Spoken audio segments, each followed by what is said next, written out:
I'm Midnight Agent Raw. And I'm Okame. We are the Super Media Bros podcast, and we are founding members of the OddPods Media network. We're the clowns. Fuck you. Vocalization destination. Major ass kicking. All that and more. Holy shit, is that Tetsuo? God damn it. Super Media Bros.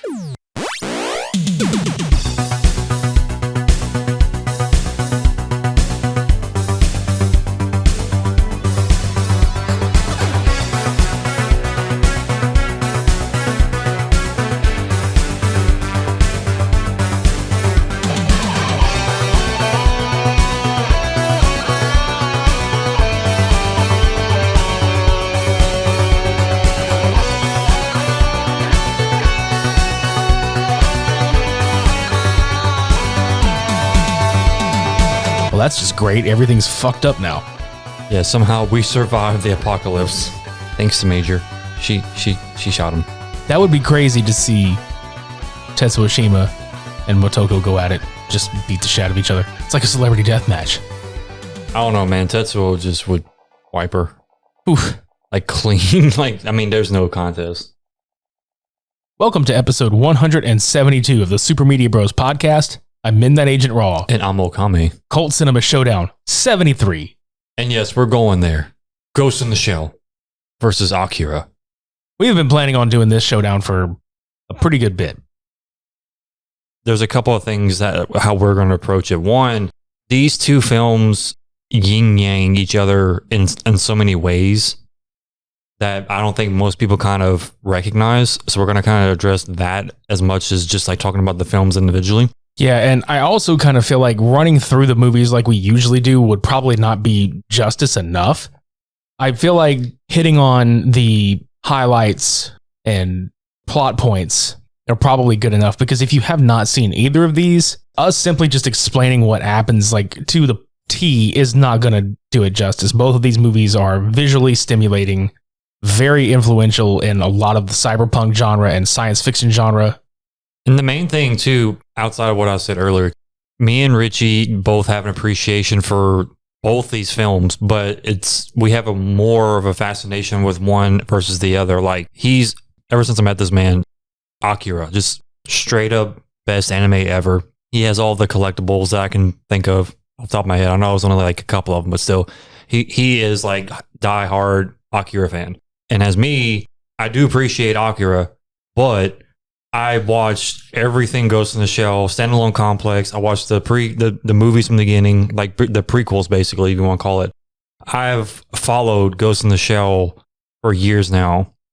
I relate hard to, because I always compare it to like other animes, like what influenced, for example, like Psycho Pass, what influenced Elf and Lied, and a whole bunch of other like cybernetic animes and movies and everything like that. And I think Ghost in the Shell helped with that. But at the same time, if we didn't have Akira, we wouldn't even have any of this shit. I guess if you want to get into Ghost in the Shell first, we can do that. I mean, this one, like I said, we're not going to deep dive into every single minute of this film, because one, it doesn't do it justice for you to sit there and listen to us tell you word for word what's going to happen. You have to literally see the visualization that's happening that complements what is actually happening audio-wise or action sequence-wise or anything like that. These movies are basically an experience, honestly. Pretty much. My biggest throwback when I saw this movie again the other day was the soundtrack. I mean, we're both going to do the same thing when it comes to these films. The soundtrack, the music, the score. Hearing that haunting, chilling, old-school, traditional Japanese vocalization and instrumental, that took me back. Like immediately, like I miss this anime so much. Like I hadn't seen it in a while, but it brings you back to memory lane like so quickly. And that was one of the first things, like after watching this film, that just got me excited again, like I did the first time I've seen this movie. So you have an organization called Section 9, who is ran by Aramaki. He has 4 different individual agents that help. They're based like a cleanup crew for a lot of major events that happen in Tokyo. Major. Yeah. Major is one of them, which she's Motoko. I mean, she is literally the muscle, the I'm going to fuck you up, cyborg. Like that's pretty much what Motoko is at this point. And then there's Bato, which he's literally the big brute looking dude with the eye implants, which you assume he's going to be the big strong guy that takes care of business, but he don't, because compared to Motoko Major, Yeah, Kusanagi is a bad bitch. yeah. And then you have like some of the other characters, which they have their importance, but they're not as relevant as much as the other characters are. You have Togasa. He's pretty much they said this in a couple of different ways, but this is how the normal audience relates to the film, basically. Like, that's what that character is there for. Like, somebody normal who is just there to, like, okay, we're doing all the big shit. You do the cleanup, basically. Right. He's got, like, the desk job of the group. And I air quote that shit heavily. And then Ishikawa, which is pretty much like he goes into the technological part. He hacks. He does all the investigation when it comes to like information, trying to pinpoint targets and stuff like that. So he's like the brains, the operation, like when it comes to like the technological part, basically. But they're doing odd jobs. They're taking down terrorists. There's a beautiful fucking chase scene where Major is tracking this terrorist that was going through this. It was like a fish market or like a little like flea market or something. And they got to a point where he was thermal optic camouflage, which basically means he was covered in like a reflective surface that you can't see at all. So it was hard for them to track. Even Bato with his eyes, he couldn't see shit. It's that John Cena camouflage, dude. Pretty much. Well, she ended up catching him at the end because he was in this like puddle of water, which I know most people probably know this anime from watching the Scarlett Johansson live action. They know this scene. It's not as good as the actual anime, but she flipped him out. He wigged out so hard that he wasted all of his ammunition. And Major is like, oh, no ammo. And she just fucking manhandles the shit out of this guy like nothing. Ragdoll his ass. Right. Now, a lot of people that haven't seen this may be like, well, what is Ghost in the Shell? Like, what the fuck is that? Okay, so with the advancement of the cybernetic technology within this realm, this universe, basically the human body can be augmented, replaced with parts, cybernetic pieces. And another thing is that it's essentially like they make a mechanical casing for the human brain and it can access the internet, other networks. And the ghost is basically referring to the consciousness that inhabits the body, which is known as the shell. Right. Otoko Kusanagi and most of the other characters are literally ghosts in a shell. I think mine is like Togasa. Yeah. Togusa, whatever. I mean, I think he's about the most human as anybody can be human in that organization. Right. And then the main protagonist is known as the Puppet Master, which is basically if I remembered correctly, it's pretty much, it's not an AI because even the Puppet Master says it's not an AI. It's basically a program, or what his creators or its creators referred to as a bug. It became self-aware, able to think for itself. It was like a free being within this realm. I know it sounds confusing when you say it's not an AI, but the way you describe it, it sounds like an AI. We get it. It's confusing, but you have to think about it. Like the way he portrays it, it's like he's an evolution of technology, like of the intelligence, cybernetic wise. He evolves to newer heights, like as time progresses, like even quicker, basically than normal. It's kind of a commentary on how quickly technology moves along, if you really stop to think about it. But the creators of so-called bug, or Project 2501, they encased the bug inside of a shell, a female shell, and they thought that they would contain it, but they were wrong because, like I said, this thing's constantly evolving. It's constantly trying to break away from the norm. And this leads to a lot of the manipulation of the incidents that happened in the film. Like I was talking about the chase scene with the terrorists. We forgot to mention that the terrorist was actually utilizing common folks to portray certain crimes to basically take away the heat from that particular person. Yeah, like the two people in question are garbage truck drivers. Ironic. Right. And it was kind of sad because there's a scene in the movie where one of them, the one that gets fucked up in the water puddle, it's been hacked to the point that an entirely different past life has been placed inside of him. So he had believed that he had like a wife and a child, and he was showing the other guy in the truck the picture of his wife and kid, but like the actual photo is just him and I think a dog. Yeah, it was like just a random picture of him. And he mentally believed that he was this family man that came home. Basically, his wife was divorcing him because he was never home and all this other stuff. But that's another aspect of Ghost in the Shell that I think a lot of people, I think they get kind of afraid to like get into because it's too much to think. There's too much to process because this film and series alone has a lot of philosophical and outside the box type processes of like, what if technology did get this far ahead to where your mind is easily hacked and manipulated to think that your life now can be completely erased, but for the good or for the bad, that's the problem. We don't know. Right. And that's something that Motoko Kusanagi deals with pretty much throughout this film. Her body's not her own.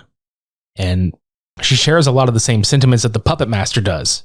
It's almost like an uprising of the AI in a way because they have the ability to be humanized in a form or fashion. Yeah, like I think the best way to put both of these movies in a nutshell really is where Ghost in the Shell is about most of its characters trying to find humanity. Akira is kind of like losing humanity really, which we'll get into it later, but right. But they kind of break away from all that because like you start having the action sequences again. You get the espionage part, which is really just goddamn beautiful. It's amazing to watch just how the thought process happens with each character. Like with Togosa, he was watching a live feed of an elevator because they always suspected there was somebody outside the box manipulating everything going on. And one of the first prime suspects was another section called Section 6. And they had some people within the organization walking through an elevator. And apparently there was nothing out of the ordinary that he can visually see. So he went through several different layers of analyzing that elevator walkout sequence from the camera feed. And he noticed that there was nothing visual there. There was nothing in the infrared. So he got a reading of the pressure of the weight of the elevator. And knowing how much weight was on the elevator at the time compared to two humanoid people, it was drastically different. Yeah, and then not just that, but I think he mentioned something along the lines of the doors took longer to close. Right. Which means, obviously, the thermal camouflage, they're walking onto that motherfucker. Mm-hmm. So to give you an idea of like what they're doing, like they're going beyond the norm to like investigate just little bits and pieces of certain parts of these people's lives that are affected by what's going on with the Puppet Master and stuff like that. And then at the same time, the ghost that is inside the Puppet Master, or basically that was lured into the body by Section 6, is seeking asylum politically. So like that's what the plot of this film kind of revolves around is the Section 9 investigation of everything, like the goings on, if you will, of this. Like in the beginning of the movie, we get like another iconic scene where Motoko jumps off the roof, going into the camouflage mode and just gunning down these fuckers in this high-rise building. Yeah, they had this shady ordeal going on one of these main skyscrapers, and she was basically tasked with taking them out, but they couldn't go in to infiltrate with the normal police force or the squad, basically. So she jumps off the top of a building, drops down to the right level, shoots through the window, kills the particular target, and then all you see as all the guards and the henchmen come through the window to look what's going on, there's Motoko just dropping down, and she does the whole fucking John Cena thing, like, you can't see me, and just disappears in the thermal optics. And I was like, that was great. She just looks in the window and she's like, your time is up. My time is now. Mm-hmm. That right there defines what Ghost in the Shell is going to be, is just her dropping in a blink of an eye and everything's done. Like, you're fucked. Yeah. We forget that there was a sequence where Major was walking through Tokyo and subtitles, mind you. Yeah. That's another thing too we forgot to mention, that we both watched these films in the Japanese audio with the English subtitles. And it's comical to, I don't understand how they think deaf people understand what like specific things sound like. Specific things sound like, for one, and two, like, oh, they have to remind them it's continuing. Like that was one thing. Like there was a part where she was on a boat or like one of those trash boats or something like that. I don't know what it was, but they would play the haunting melody in the background, like I was talking about earlier. Yeah. And it was saying vocalization continues. No, yeah, like vocalization. Okay. Then just later, vocalization continues. Wait, what? Vocalization stops. Vocalization resumes. Vocalization continues further. Yeah. I feel bad for like people that are deaf because like you don't get to hear that chilling soundtrack, but it's just comical to like sit there and watch this film and see vocalization continues. It stops. And it resumes. And it goes further. Does it stop? At times. They don't tell you that it stops. There's no vocalization stops, like again. So you just would assume that it's continuing throughout the whole movie. Yeah. But the sequence where they're trying to analyze the shell that the puppet master's in, when they stimulated with the electroshock and it just started making those like cringy, gross muscle spasm noises, like that right there, oh, that will get you squeaming because I have never heard that sound before when it comes to the body just like being tortured. Yeah. Ugh. And that wasn't even like an orgasmic. Oh, that was no, it was, ugh. But yeah, you see it twitch, but at the same time, you hear this like grotesque, like it's almost like the muscles and the bones are trying to like snap back and forth to normal position every time it would jerk. And I was like, man, and it was only like the top half of the body, but still, it was an interesting little sequence to hear more than watch, basically.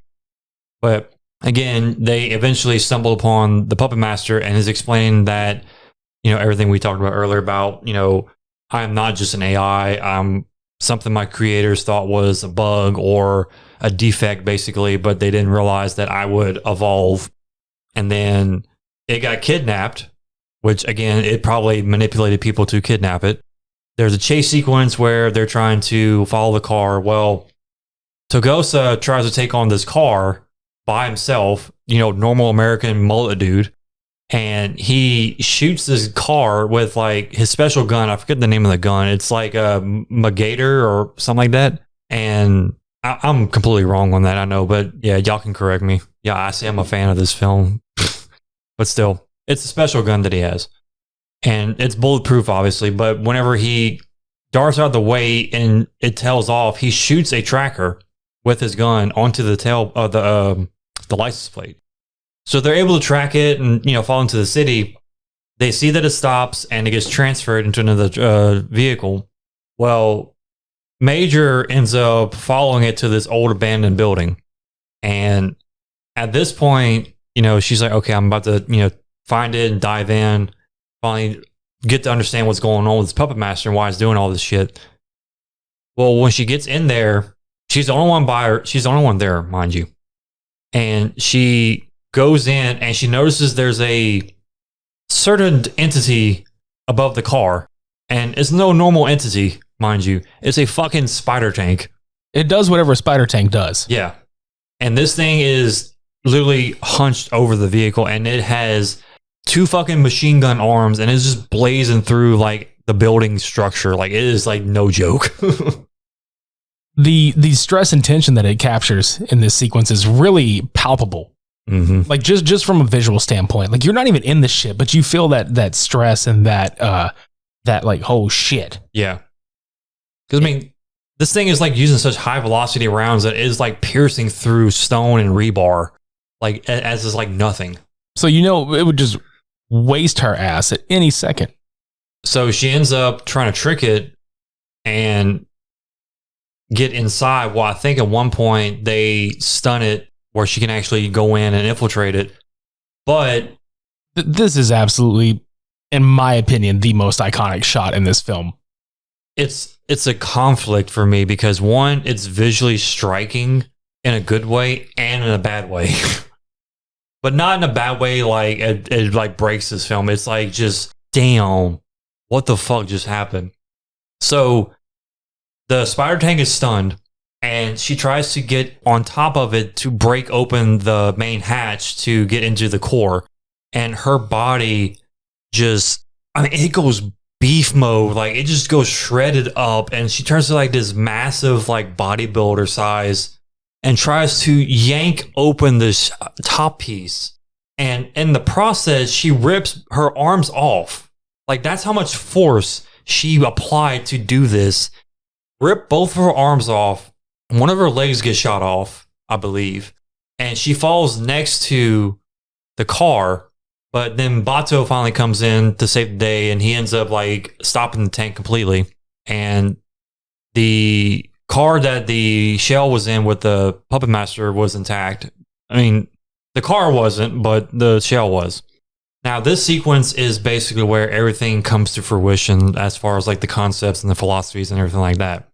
So Bato ends up hooking Major and the puppet master to each other through the tank. And he's able to overhear the whole entire conversation. Well, the puppet master ends up switching bodies with Motoko. And now he's in her body. She's in the other shell. And they're literally having this whole discussion about fusing, becoming one. And she wonders, like, why me? And like Richie mentioned earlier, is because it sees similarities to itself and Major, to where it's the perfect specimen to become one with.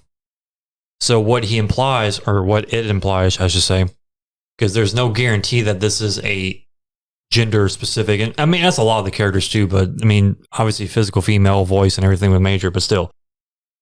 It basically gives the concept of our combined AIs create a whole new life entity. Yeah, because basically he figures out the essence of life is just reproduction and mortality, and he wants to exist within a physical brain that's going to eventually die. Like, he doesn't want to keep carrying on forever. He wants to experience what it would be like to actually live and die. To be humanized. Yes. Right. So now, when he proposes that they merge, Motoko would gain all of his capabilities, and combined they would become something new that hasn't been done yet within their realm. Right. So they merge. But while this is happening, Section 9 realizes Section 6 is actually on its way to put a stop to both Motoko and Puppet Master. Because at this point, they investigated so hard into this that they realized that Section 9 was, or Section 6 was behind all this. Yeah, and Section 6 is like, fuck, we need to cover this up. Yeah. So they end up sending like, I think it's like 3 or 4 snipers and helicopters to literally blow the brains out from both of them. Well, last minute, Bato puts his arm over Major's face and deflects most of the impact from Major's head. Even though it knocks the head off the body itself, the Puppet Master's body just shatters. But Major's live. And we finally get to the next sequence where Major's on another smaller body. It's the best he could do on Black Market. Yeah. Yeah, he gets the fucking body from Black Market, and it's just like, best I can do. It's almost like Pawn Stars. Best I can do is Black Market, dude. You're fucked. But yeah, basically in that point, she tells Bato that the entity that's in her body is neither Motoko or the Puppet Master. It's rather just this combination. And she's like, yeah, well, 2501 will be our password whenever we can meet again. And right. She just kind of heads off into the new world. Well, not the new world, just the new visualization in their eyes as this new entity, basically. That's pretty much Ghost in the Shell. This breaking news story is brought to you by Manscaped.com. This is the news you've all been waiting for. The Manscaped engineering team has confirmed that they have successfully created the Lawnmower 4.0 trimmer, which is now available for purchase in the United States and Canada. And I found one of the first people to get their hands on it to share the news. What the hell, Brad? So Dave, I hear you're one of the first people to try the new 4.0. I mean, yeah, the craftsmanship's a sight to behold. Yeah. I heard their advanced ceramic blade and skin safe technology is so good that it's going to ensure that your testes are as safe as possible. Well, I mean, I don't have to bandage my junk every time I trim myself, so that's a good thing. What makes this trimmer different than all the other trimmers? The guys at Manscaped they did their homework on this one. The new multifunction on-off switch, so where your trimmer doesn't go off randomly while you travel. I mean, I don't want it eating through my luggage, my underwear. I mean, come on, guys, that's weird. Get on Manscaped's level. The Lawnmower 4.0 also gives you the option to spotlight your crotch with that 4000K LED spotlight. And another thing, all those guard links, 1 through 4. That's right, there are multiple guard links. I heard it looks really good too. I mean the product, not your. Sorry. It's on point with that two-tone matte finish with the gloss. Brings more of that finesse that no other trimmer has.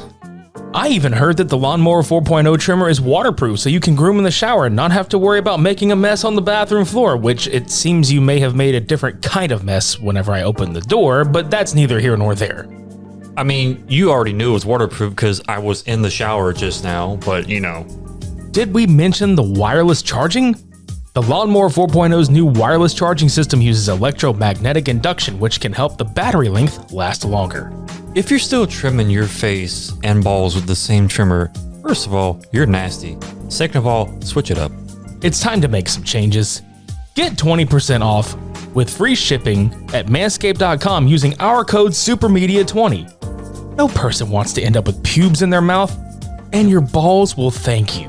Thank you. Get 20% off and free shipping with the code SUPERMEDIA20 at manscaped.com. That's 20% off with free shipping at manscaped.com using our code SUPERMEDIA20. Unlock your confidence and always use the right tools for the job with Manscaped.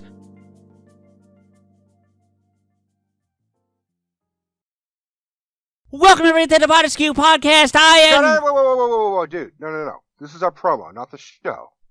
I'm Rico. Oh, sorry. I'm CJ, and we're the hosts of the PODSkew podcast. We're fans of pretty much anything and everything pop culture, including movies, TV shows, books, video games, comics, music, and of course, Kevin Smith. Now, while we do keep our fingers on the pulse of Silent Bob, he certainly doesn't need our help in promoting him. You got that right. We do our own thing, with inspiration from the man himself and his mantra of why not. We've got stories about celebrities we've interviewed, theories of our own for certain movies, and we can usually tend to have a great debate about anything. We also do commentaries on movies. Sometimes we ask our fans what they want to watch with us. So if you love the timbre of our vocal cords and want to watch a movie at the same time, give us a listen. Stay tuned every Monday, there's always something new. And if you've been good this year, we may even give you a bonus episode from time to time. So please be good and subscribe to and enjoy PODSkew, founding member of the OddPods Media Network. Now, I will do my absolute best to not get into a shitload of Akira, only because let me preface this. It's based on the manga of the same name. The manga started in 1982. The manga did not end its run until 1990. Now, the movie started getting developed, I want to say around 1986, because it came out in 1988. At the time, the film had a $5.5 million American budget, 700 million yen, which at the time was like the most expensive anime that had ever been produced until Kiki's Delivery Service. Of all the movies. I know. It's a weird comparison. Right. Akira's Delivery Service. Yeah. Okay, so the movie had an ending. Okay, so the ending of the movie, which is coincidentally also sort of the ending in the manga, happened before it was finished. Katsuhiro Otomo did both the manga and the film, so in my opinion, this man has every right to do what he wants to with his property. Because I know there are some people that are like, the film, yeah, sure, the manga might be better because it's more fleshed out. But how the fuck are you going to pack 2,000 pages into a 2-hour movie? So from there, I will say, the movie is set in 2019. It's a very dystopian 2019. It deals with a biker gang, particularly the character of Kaneda and his childhood friend Tetsuo Shima. And there is a lot of layering to this movie. It is set against a backdrop where the character of Akira, who is a child that has telekinetic abilities, basically had an overload and caused an explosion that triggered World War III. This movie is set 31 years after World War III in a city called Neo-Tokyo, and it's basically just an island rebuilt into whatever Tokyo is going to be now. And the themes within this movie, they're kind of deep. If you look at it on surface value, it doesn't come off that way. If you watch it for the first time, surface value, it's like, this is a weird fucking science fiction film, and what the fuck is going on? Well, what the fuck is going on is it's set against a giant landscape of people that are dealing with like post fallout from another nuclear war. And the Japanese deal with stuff like this. They deal with nuclear weaponry different than a lot of other people do. They live in fear of it because of the things that it's happened.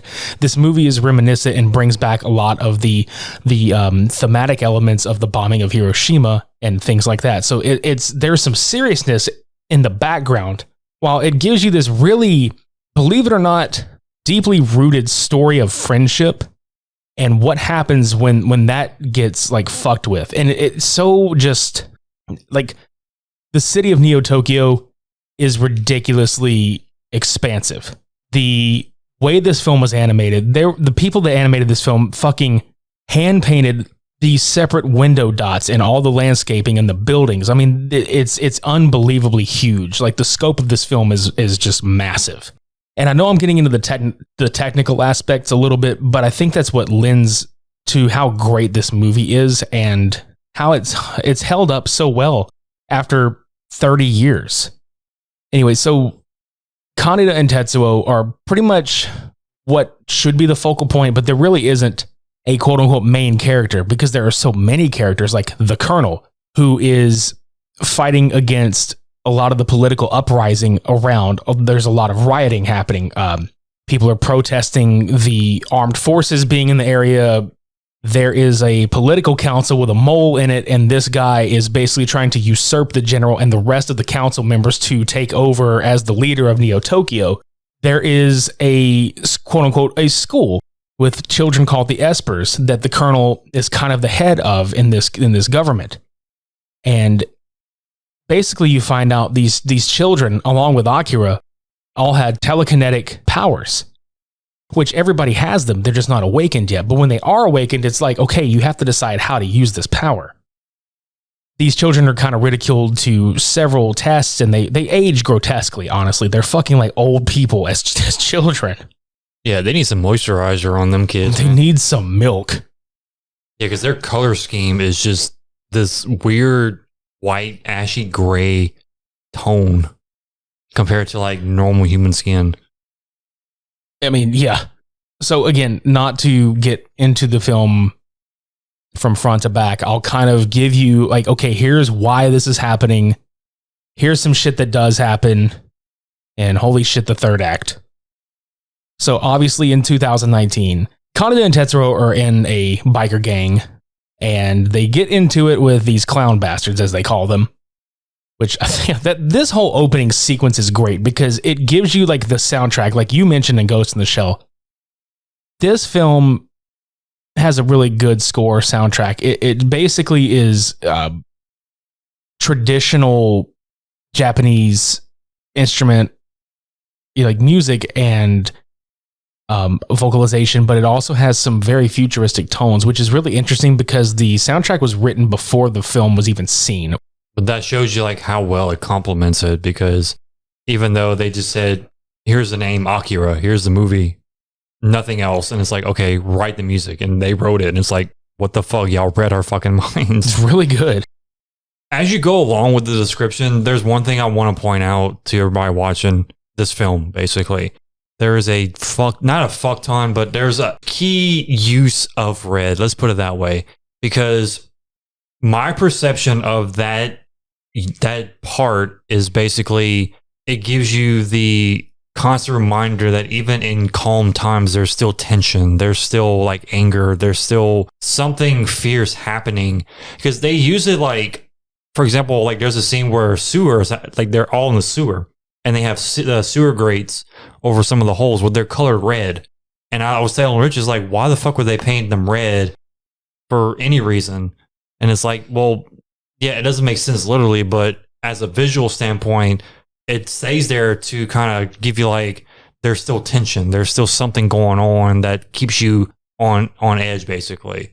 But I don't think it's so much that. I think it's just like the color scheme was chosen by the creator of the actual anime movie itself to like kind of make the drab background pop a little bit more and complement, you know, Kaneda, because he's pretty much like all dressed in red with the pill back on his jacket and everything like that. The motorcycle's red.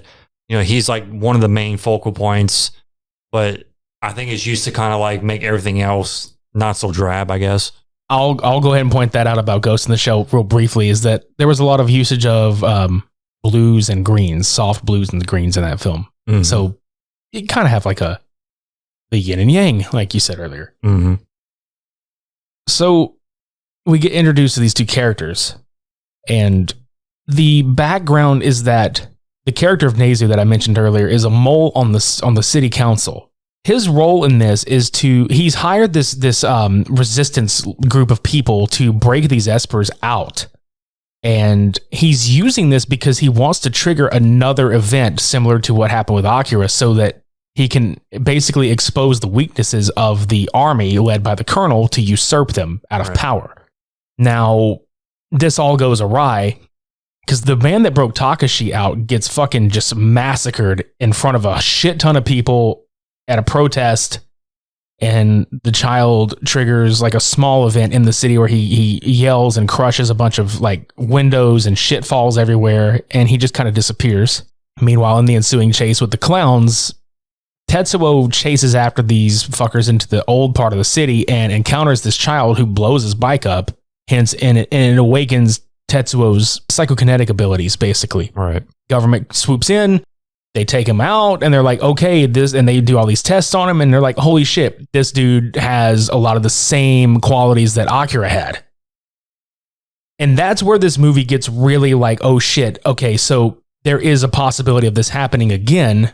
The government is trying their damnedest to be like, okay, we have to contain this shit. Because now that this is a possibility, the colonel's job is even more at stake now.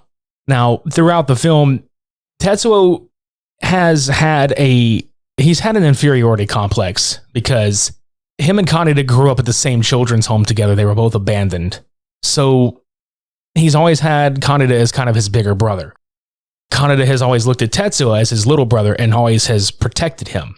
To which Tetsuo has a lot of anger and frustration about, because he wants to be not on his own, but he wants to be able to act on his own without having to fucking have help all the time. Yeah, he has like little man syndrome. Like he's tired of being saved. He's tired of being helped. He doesn't want to be helped. So every time that Kaneda comes in to save the day, he's just like, why the hell did you do that? Like, I could have done this myself. Because the one sequence where the biker gang, the clowns, you talking about they take revenge on him? Yeah, they take revenge on him because it was him and Kaori, I think it was. Yeah, Kaori finds him at the hospital and like he's run away. They're gonna run away, so he takes Kaneda's bike. Big no. Yeah, because Kaneda is just kind of like, you don't touch my bike, fuck you. It doesn't matter who it is, you don't touch his fucking bike. But the clowns, like what's left of them, they come after him. They kick his ass. They beat the shit out of his girlfriend. Yeah, they proceed to like molest her. They rip her shirt off, and then they punch her in the fucking face so hard that it looks like she got stung by a bunch of bees. Like, that's how hard she got Not hit. the bees. Yeah. Well, eventually Kaneda and Yamagata and the rest of the group catch up with him. And there's a sequence where Tetsuo is beating the ever-loving shit out of this one dude in particular. And Kaneda is just like, you want to kill him? And then Tetsuo is just like, I want him more than that. I'll split his fucking head open. And he's like, none of this would have happened if you'd have taken my bike. And then Tetsuo is just like, why do you always have to come and save me? Yeah, I admit I gotten beat before, but I won't always be on the receiving end. And he starts having the name Akira just pop into his head. And he's like, what the fuck is this? And he trips balls, dude. Like, one of the scenes in this movie, I remember the first time I watched this movie and this scene happened, I didn't know what to do with myself because it was jarring. Like, honestly, like visually jarring at the time that I saw it was when the ground collapses from underneath him and he falls into this cavern and he lands on all fours and his guts spill out everywhere. And he's flipping the fuck out. But then the next shot is him trying to pick his guts back up. But it's obviously he's picking nothing up because he's hallucinating. Government takes him back. Kaneda's, constantly trying to figure out what the fuck happened. So he basically falls in with the resistance to try to save him. But in this entire process, this is where Tetsuo starts becoming aware that he's got some kind of shit wrong with him. Yeah, because we get this really fucking like creepy ass sequence with the other kids trying to, I don't know if they're trying to like fuck with him or trying to like get him to understand, like, you know, They're trying to play with him. yeah, Like weird as that sounds, they're literally trying to play with him. because they start to like do these little animations of toys next to his face on the bed, and one's like a bunny, one's a bear, one's a car, and it's this mind fuck sequence going on to where it gets to the point where it's like bits and pieces of garbage form the bear and the bunny, and then the fucking car comes through the wall. Fucking Tetsuo is like, I had enough, you need to stop. And he fucking like steps on a glass, breaks it, cuts his foot open, and apparently the blood scares the kids and they fade away and everything just stops. So it was just strange, like how the color red is so symbolic in this. Not so much the blood, but like the symbol of the color, basically. Right. And, you know, to cut through a lot of the story, because again, we want you to see these and, you know, experience these for yourself. To make a long story short out of this, Nezu eventually strokes out at his house because in his attempt to fuck the colonel over, the colonel is like, nah, fuck this. And there's a coup that is staged and everybody on the council gets arrested and he fucking strokes out because he's stressed the fuck out. And he winds up shooting Ryu, who is one of the leaders of this group that he hired. Because he's like, oh, you fucking sold me out, didn't you? He was like, I didn't fucking sell you out. Like, my team is dead because of this mission. And he fucking dies. And Tetsuo basically goes on a fucking rampage. He just enacts like every desire he's ever had to have power. And meanwhile, there are people led by a character named Lady Miyako who had much bigger role in the manga. Like that's one thing about this is that a lot of the characters you see in the manga have like bit pieces in this film. And when you read the manga, you're like, holy shit, there's so much more. And it's a good read. Like I highly suggest anybody, if you can get your hands on it, it's worth it. But it eventually leads to a final showdown with Kaneda and Tetsuo, because in the meantime, Kyoko, the little girl of the Espers, has been using Kei, who was another resistance member that Kaneda had rescued earlier, as kind of a medium to let him know what the fuck is happening. And essentially, Tetsuo's powers are becoming like that of a god, and he can't contain it within his body. We get a sequence that I think has been parodied, it has been spoken about. I mean, hell, South Park parodied this, where Tetsuo's body literally cannot contain the power within it. At one point, he loses his right arm, and he forms a new arm with all these like pieces of like mechanics and bolts and wires and shit. And his body just morphs into this giant fucking blob, like literally a blob that is about to just swallow everything around it and take it in. Meanwhile, Akira isn't a physical form as he is in the comics. He's just kind of this stripped down into these test tube things because the government has just experimented on him to no fucking end. And that was another thing too. Like Tetsuo was so driven to find Akira because he was tired of hearing that name. He's like, what the hell is Akira? I gotta find it. He ended up tricking one of them into telling him where it is, basically, at this point.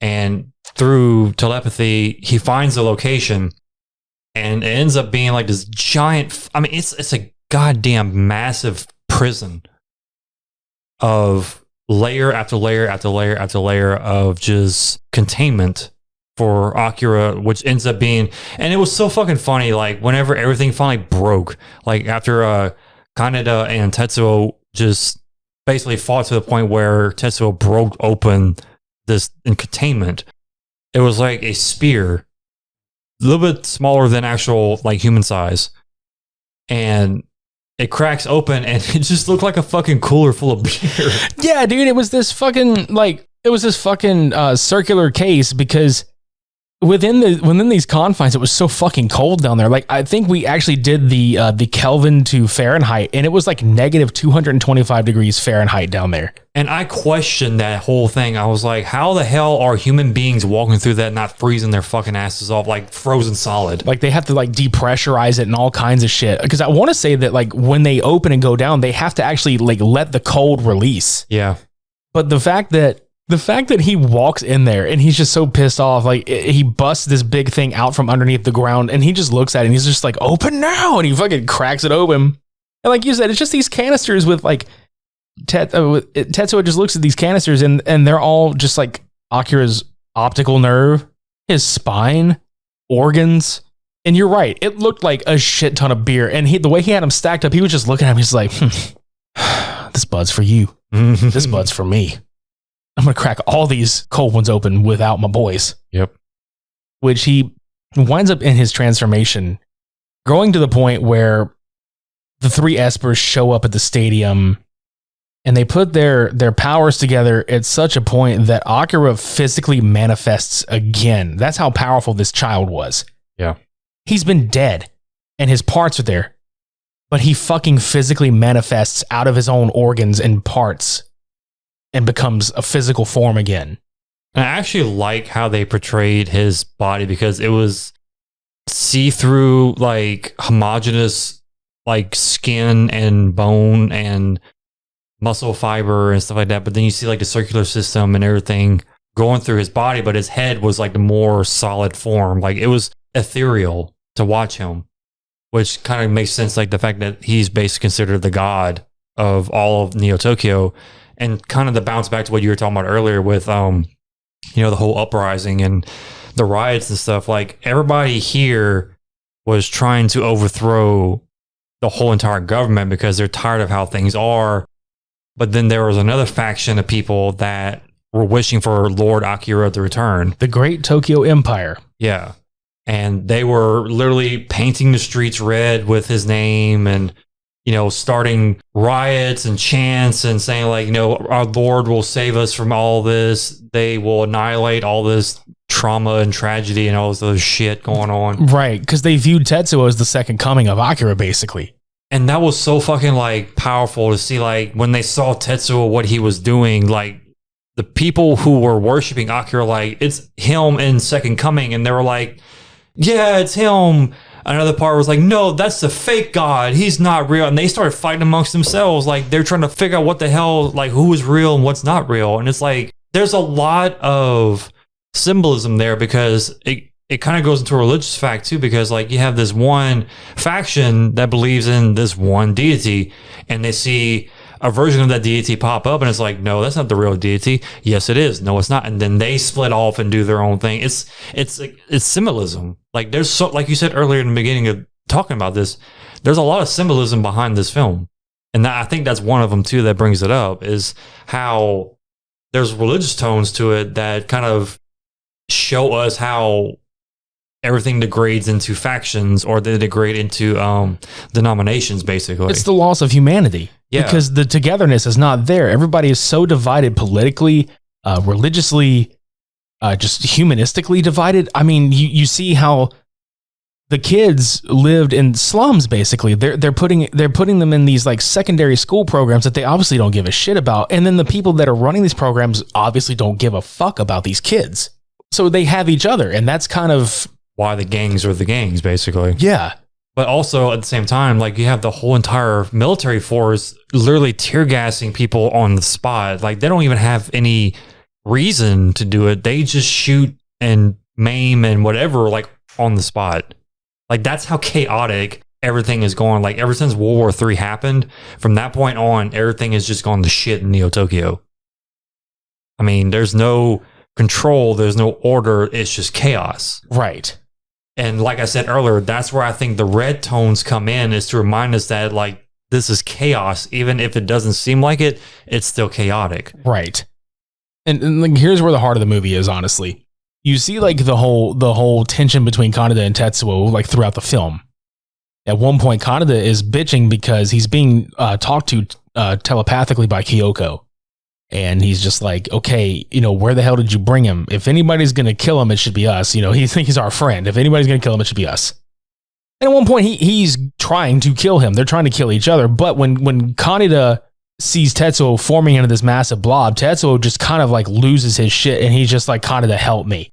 And it's at that moment that those two put everything that's just happened completely aside. And Kaneda just, they both seem to revert back to, which they don't really revert. Like he jumps in the mask to save him, like with this glowing orb. And he's basically reliving a lot of Tetsuo's memories because he's becoming omnipotent at this point. He's becoming a god of his own universe, because basically what happens is another big bang, and Akira essentially saves whatever's going to be left of Neo Tokyo by encapsulating everybody that's jumped in. And he's like, I'm going to take these people away. New universe. So while Kaneda's in there, he's seeing the flashbacks of him meeting Tetsuo for the first time. Tetsuo always got picked on. The kids made him cry. Kaneda protected him. And how they were just so close. It cuts to scenes of him teaching him how to corner on the bike whenever they're riding down the highway. He's like, now this curve, lean in like you're going to kill yourself. And he's like, well, what are you doing? He's like, that's cornering, man. And it's all like these really sweet memories of them as kids and being friends. And it was just kind of like that moment where they realized, okay, like Kaneda realizes, okay, like Tetsuo really had problems, but he always loved him, right? Like his brother. And by the end of the film, they're all gone.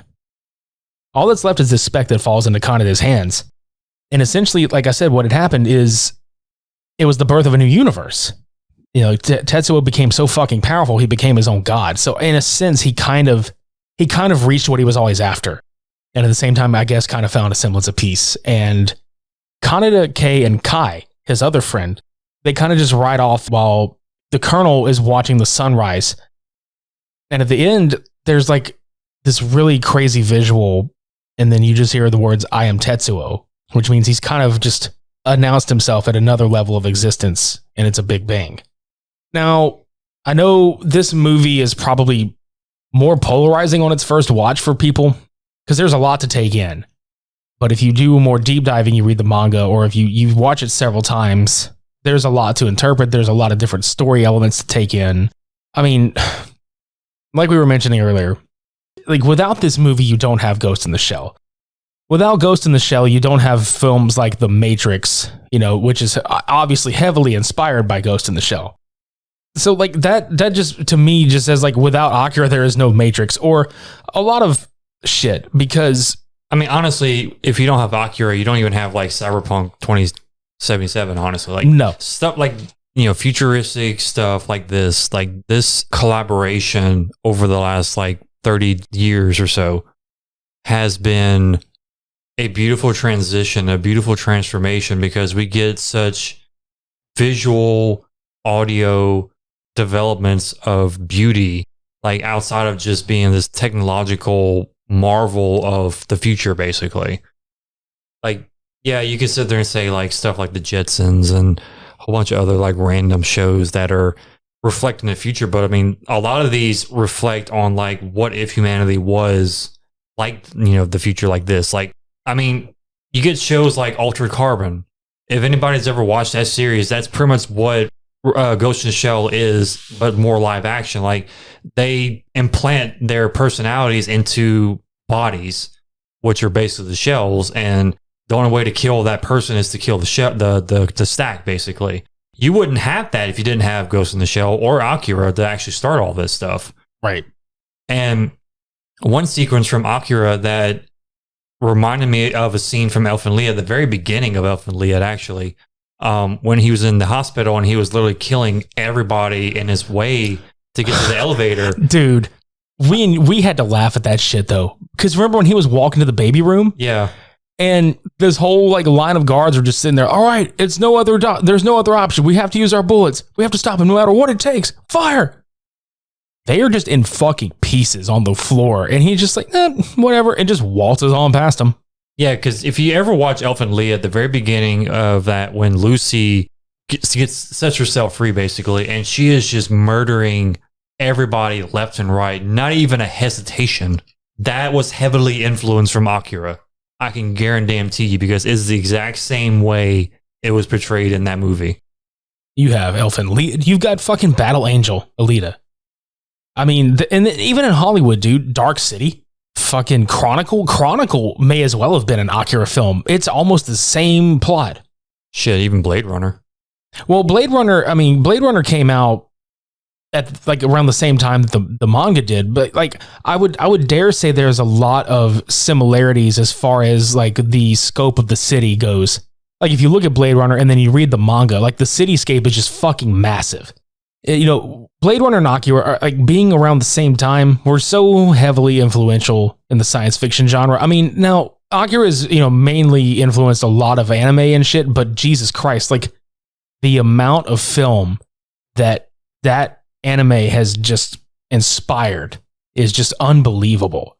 You have, and people are going to be like, really? And I'm dead serious when I like there's a fucking list. You know, there's like Kill Bill, Looper, The Dark Knight, Midnight Special, Inception. Inception is absolutely like Akira and Paprika together. And I mean, there's even like Stranger Things draw some shit from it too. There's so much of this fucking movie's DNA in Hollywood. It's not even funny. I mean, two other animes that really good influence from them too is Psycho-Pass and Ergo Proxy. Yes, sir. I mean, those two heavily reflect a lot of what Ghost in the Shell and Akira did. There's so much, like you said, there's so much interweaving into pop culture now with Akira by itself and then with Ghost in the Shell following closely behind it.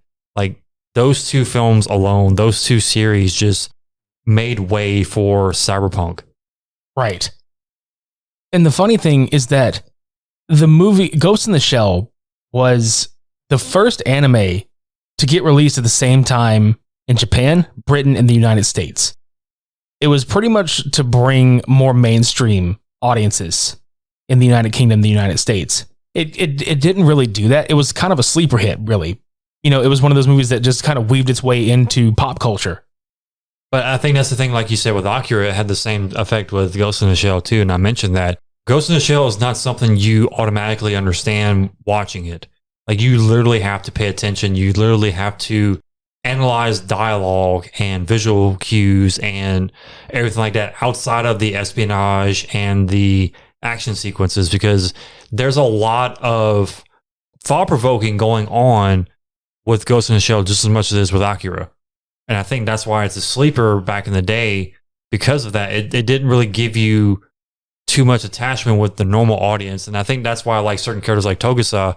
He was more of that try to connect with the normal audience, that it worked, but at the same time, it kind of didn't, you know? Right. Another funny kind of factoid is that like Tetsuo literally is translate to Iron Man, which is kind of like a foreshadowing of the power that he's going to acquire. And then also Tetsuo, the Iron Man, the movie that this film inspired. I mean, just going back to the whole arm sequence when he was on the throne, I mean, he couldn't control the fusing of his body with everything around him. So you can see underneath his red cape, which again, another visual cue of the red, he just took a piece of red, like tapestry or something, wrapped it around his body like a cape, a shawl. And that was like the symbolism of his rising, basically. Right. And then when he goes to space to destroy Soul, the fucking satellite laser, his aura is red. Yeah. So more visualization to give you, you know, context with. But yeah, just watching his arm fuse with the stone of the throne that he's sitting on. And then when he tries to walk to Kaori, he like rips his arm off and like shards just like come off because he's literally fusing with everything around him now. Like he's becoming everything around him. Like that's how engrossed he is becoming with everything going on. Now, to get into some technical stuff before we move on to our call on a winner or whatever, I want to say a couple of things about Akira for sure. I fucking hate the Streamline dub. It was the first American dub that came out in 1992, I believe, when we got it in America. Not even Cam Clark, the voice actor for Leonardo from the Ninja Turtles, he couldn't even fucking save this shit. The pronunciation of the names pissed me off royally. The translation is ass. It's fucking horrible. Now, most recently released Akira on Blu-ray has both the Streamline and the Pioneer dub. Now, I like watching subtitles and dub But if I'm going to watch this in dub, I'm going to watch the Pioneer cut from 2001 because when it came out, they spent extra money to get a new voice cast. They redid the sound design and they got the translation correct. And the voice acting was much better. Aside from that, this movie was actually one of the first anime films to have the character voices recorded before it was animated. Which, if you watch the subtitle Japanese language version, the mouth movement is great. Like in perfect sync almost. And then at the same time, the reason this movie holds up as well as it does from 1988, dude, so I don't even think it's in a lot of anime to have this much going on. Within 1 second of footage on this movie, at any point in time, you have between 12 to 24 like drawings per second. That's why the motion is so fluid in this movie. A lot of anime doesn't do that because they cut corners a lot of the time to save on production. So I don't know. I mean, that's a lot of my take on it, technically, and my love for it. And I mean, even Ghost in the Shell has so much going for it too. And it's not even me being biased because I like the movie so damn much, but just from a sheer rewatchability standpoint, its influence on pop culture. Like I said, they're like the rewatchability, like when you can go back and keep finding new shit and new shit and new shit over and over and over again. And there's so many vast characters. My pick would lean towards Akira just based on all of that stuff. And it's not even taking anything from Ghost in the Shell, which is a phenomenal goddamn movie on its own too. But that's just me. And I know it's probably the opposite for you. I mean, there's no lie right there either. I grew up watching Ghost in the Shell as one of my first few animes, like back in high school. Actually, no, it was like middle school for me. Because I remember the first time watching it, like the original dub for Aramaki sounded just like he looks. Like it was the voice acting in the dub for Ghost in the Shell was so blissful for me because everything matched the personality of that character visually. Like Bato's voice was very deep. I mean, I forgot. I'm not going to go into the names of the actors and actresses. Honestly, it's just kind of nitpicking and going into like just way too much. But hearing Bato's voice talk when he's just very deep, just forceful sounding, the major being stern, but yet, in control basically, or not chaotic, but in control. But hearing those voices, it brings me back to my childhood. And then hearing like Aramaki's voice, like it's just seeing him and hearing that voice. He sounds like this like kind of raspy old man that looks like he's just fucking done with shit. Like that is pretty much how they voiced him. Like he is like synced up very well with that. The animation to me, it works for me more too because it gives more connection with the overall personality of the anime itself too, because it's not so much that it's slow paced, it's more calming. It's more, you can get the time to appreciate everything going on. And I'm not saying that against Akira like at all. Like you can't take anything in because it's fast paced or anything, because it does so well with pacing that it makes you appreciate everything that it does with it. But with Ghost in the Shell, like for my mind, I like to be able to have the visual beauty of it and how it animates into a different art form. Like the whole fight sequence with Major and that terrorist, like there were certain parts where they would slow down the animation to show like the visual impact of her attacking that character and how it was just so artistically done, like how it animated itself to where it's like an art form on its own. Like that right there just attracted me to Ghost in the Shell so damn much. And then watching everything else just adding to the lore of like how Major got accepted into Section 9, Bato and all the characters, how they became part of everything, stuff like that.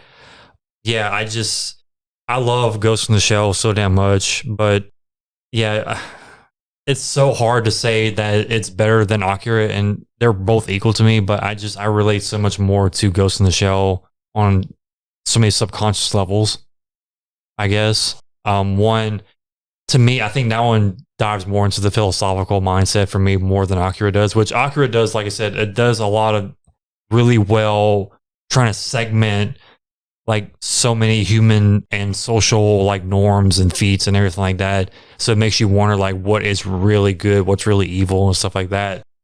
Ghost in the Shell, it makes you dive into more of like what is being human, what is being alive, like what is humanity basically. Right. Because even in Akira, as much as you can probably look and maybe find one, there's really no inherently good character. Like, I don't mean like good, like all these characters are written well. I mean, like, really, if you look at it, there are no inherently good people in Akira. Everybody is kind of out for their own agenda. Right. And you see what happens. Like when you have a gang load of people, civilians, army people, these kids in gangs, they all have their own agendas as a group and even individually. Yeah. I think at the heart of it, it is kind of a shit, but there are some decent redeemable qualities about him. But like I said in the beginning, it's a juxtaposition of one film about losing humanity and another about finding it. Right. Usually what happens whenever we come to a draw like this, if we know that there's going to be a film that's going to be very difficult to choose from, we put a poll out on Twitter. And the final results of the poll are that with 36 votes, the vote went to Akira with 69% against 31% for Ghost in the Shell. So if we go by the audience vote, Akira wins this week, but between Cody and I, it's a tie. Yeah. And there's nothing against that. I mean, everybody has their favorites, obviously. Right. I'm not dismissing Akira as a film at all because it's just a vast experience from beginning to end. I mean, it doesn't even feel like a 2-hour film. It just feels like such a great journey on so many different like aspects and levels for me. But it's just like I said, there's just too much relatability for me with Ghost in the Shell on subconscious levels, more not so much like the friendship and like the camaraderie and stuff of Akira. It's more of just the thought-provoking stuff about Ghost in the Shell that just attracts me more to it. And how they interweave the espionage into everything, like not just with this film, but with every like film after it and the prequel, like 3 movies that they did and stuff, like how they make the espionage, the detective, the like kind of like the suspense kind of aspect just seems so much more daunting than most other like animes and films that do it. Like that one that does it for me, honestly. If you like Ghost in the Shell more, then that's fine. If you like Akira more, that's fine too. Like there's really no wrong answer here. They're both fantastic fucking films. Yeah, they're both part of our collective film collections. Right. And me more so than anything because I because I can't even lie. I've probably bought like 4 or 5 different releases of Akira over the last 20 years. I've got 2 different versions of the manga. Like I've got the paperback, the trade paperback, and that box set they just put out with the hardback. I've got collectibles of the fucking action figures from McFarlane. Mm-hmm. I mean, fuck. Yeah, I remember when I first met you, like I went to your house and I just saw all the fucking like Akira section of your collectibles inside the kitchen. I was like, damn, dude. Yeah. And then we went on a big old rant about how like, oh yeah, Akira is my favorite anime and stuff like that. And that was just like, yeah. Right. That was like the beginning of like, oh, well, here's a whole bunch of like between the two of us, like, well, here's a whole bunch of other things we should fucking watch. Yeah. But yeah, that's kind of all I've got for this. I really, again, I think I would speak for both of us when I say go watch both of these movies, not even to compare them or contrast them, but just to enjoy them because they are both highly regarded pieces of art. I mean, I don't even necessarily think that they just stick in that world of anime. I really believe they transcend it. I mean, Akira first, Ghost in the Shell definitely like after the fact, but they both have transcended the anime genre into more. I mean, hell, even mention to us, like, what do you take away from those films that stand out more than just being an anime, basically? Like, what did you get from those 2 films, you know? Because, like, we can sit here and talk about every little aspect of both these films that most people don't catch, but, like, what do y'all catch? Like, what makes Akira stand out for you? What makes Ghost in the Shell stand out for you? Like, you know, that's something we can actually talk about more with you guys on Twitter or whatever social media form that you decide to choose, because it's interesting to see, like, with art, everybody has their own, perception of it, basically. Tell us what your perception of it is or what you take from it. And with that, visit supermediabrospodcast.com to listen to past, present, and future episodes. Subscribe to us on YouTube. Go buy some merch. Follow all the other shows on the OddPods Media Network. Use our code and go buy some shit from Manscaped. Yeah, use that Manscaped code like friggin' Major beat that fucking terrorist. Or just slam it on the fucking checkout. It's like, yeah, I want that 20% off. Right? And if you have a really terrible receding hairline the way Tetsuo does from riding his bike without a fucking helmet, just shave that shit off like I do. Rock the baldness. Mm-hmm. Yeah. Thank you guys so much for listening. We really enjoyed talking about this one. We could have sat here and talked more and more. I know we could have, but that's a lot. Too much to take in. That was Cult Cinema Showdown 73, Akira vs. Ghost in the Shell, episode 172. Until next week, I've been That Agent Raw. And I'm Okami. Shades on. God damn it.